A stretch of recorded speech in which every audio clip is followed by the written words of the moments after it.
So this week has been one of the most difficult weeks that I know of in South Africa's recent history.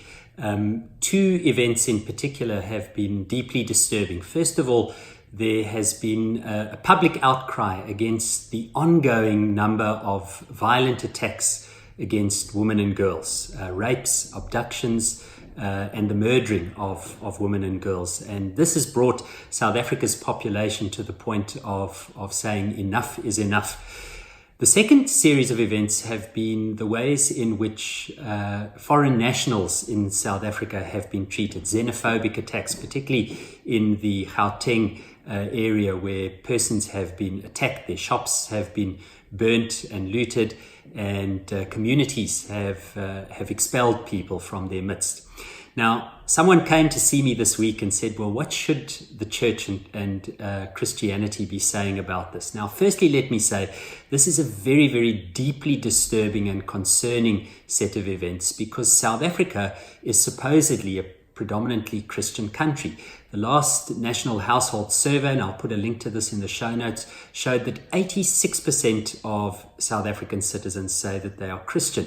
Now, how is it possible when 9 out of every 10 persons say that they bear the name and model themselves along the virtues and values of Christ, would live in such a way, would mistreat women and girls, would abuse them sexually and physically, would take their lives, and would mistreat the foreigner, the alien, the stranger, the one who comes to seek a better life in our midst.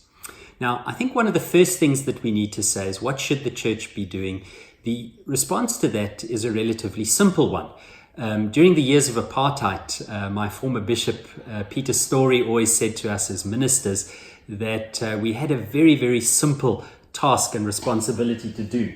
And you'll find it in his book, I Beg to Differ. He said, number one, the first thing that you should do is you should witness to the truth. And the truth of the situation in South Africa is that the way in which women and girls are treated, the way in which our society is structured in terms of patriarchy, in terms of sexuality, in terms of violent acts against women and girls, is unacceptable. That is not the way of the gospel of Christ. The same goes for the way in which we are treating foreign nationals. Even though we have a number of very complex economic and political issues that we are dealing with, and our own citizens live under a great deal of poverty and scarcity, the solution to that is not violence. And certainly the solution to the problem of the abuse of women and girls is clear. We cannot continue like this as a nation. Particularly persons like myself, men, need to take responsibility for that. We need to educate ourselves. We need to educate our fathers, our brothers, our sons, and our friends. So number one, witness to the truth. The second thing that Peter Story said is that we need to find ways not only to witness to the truth, but secondly, to live the alternative. We have to find ways to say that the gospel of Christ, which shapes us, the identity that we bear, the truest identity that we have, is not that of a man, it's not that of a South African, it's a person who bears the image of the God who created us in love, by love, and for love. And so we have to find ways, simple ways, effective ways to live in our homes, in our communities, in our nation, in our economic systems, our educational systems, that are an alternative to systems of violence and scarcity and competition, that are alternatives to systems of abuse, of power, of patriarchy. So the second thing that we have to do is not only witness to the truth, but live the alternative. The third thing that Peter Story always encouraged us to do is, he said, always tear down evil and replace it with good. So replace evil with good. And wherever we can in our societies, in our relationships, for example, if you're with a group of men and they tell a sexist joke, refuse to participate in that. Point out what is wrong and replace evil with good. If you can see a relationship in which someone is being abused, or you know of a situation of abuse, confront it head on. Find ways to deconstruct evil and replace it with good. And the same goes for the xenophobic attacks which are taking place in South Africa. We need to find ways to say that evil will not be the solution to the evils that we face. And so even though there is large-scale economic inequality, there's poverty, there's frustration, our political and economic systems aren't functioning as they should, to abuse, to destroy the property of others is not a solution to this problem. Replace evil with good. The fourth thing that Peter Story always told us to do is to bind up the broken.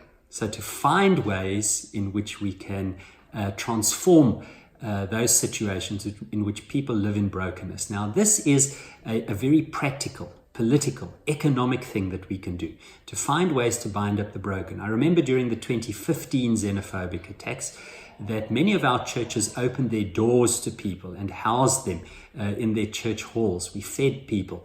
But we also need to make sure that we get the kind of solidarity that we need in our economic and political systems to deal with the problems that South African citizens have.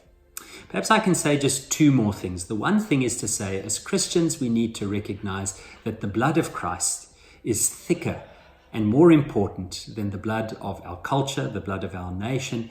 It's thicker than the blood of our social systems. The blood of Christ binds us to sisters and brothers, and it requires of us that we live with all women and girls as our sisters, for those of us who are men. It requires that we live with foreign nationals as members of the body of Christ, as members who are loved by God, created in God's image. Finally, when people say, what should the church be doing? I think the important thing is, as a public theologian, I often encourage people to recognize the complexity of the different forms of church with which we live. First of all, we have the ecumenical church, the South African Council of Churches, the Methodist Conference, the Dutch Reformed Church, the Anglican Church, Catholic Church, all of these groupings, and they are very good at policy. They speak with one voice, representing a large constituency, to say that certain laws, certain practices in our society are wrong. And we need our church leaders to continue to represent the values and the virtues of the Christian faith in that way. Continue to speak out, continue to encourage, invite, and help the government and our citizens to do what's right. The second kind of church is the local church community. That's normally your local congregation, your local gathering place. And that particular form of church is excellent at addressing certain things. It can deal with charity, it can deal with care, it can welcome people in. But it also educates boys and men about how to relate to women. It offers support and care to women and girls. It can be a place of safety, a place of provision for those who have need. And the local church can do things that the ecumenical body can't. And then the final thing to remember is that the church is not a body, is not a structure, it's also not a time and place. The church is a people. You and I are the body of Christ. We are the church. And where we are in our places of work, where we are in our schools, in our civic organizations, in our communities, that's where we are called to be the body of Christ, to remain salt and light, to remain the church when we scatter, as much as we are the church when we gather. So can I please encourage all of you, this is not a lecture, it's just a few thoughts, but to say, please, let's take responsibility. Let's do those four things that I spoke of earlier. Let's witness to the truth. Let's live the alternative. Let's replace evil with good. And let's bind up the broken. And let's find ways to do that, not only in our ecumenical bodies, in our local congregations, but to do it in our own lives. So thanks for watching. I'll put a couple of resources in the show notes. And as always, you're welcome to connect with me at Digital Dion on Twitter or Instagram, on my website, dionforster.com, or Dion A. Forster on Facebook, or on YouTube at Digital Dion. So thanks very much for watching, and may you be used to work for justice and good in this society. Yes.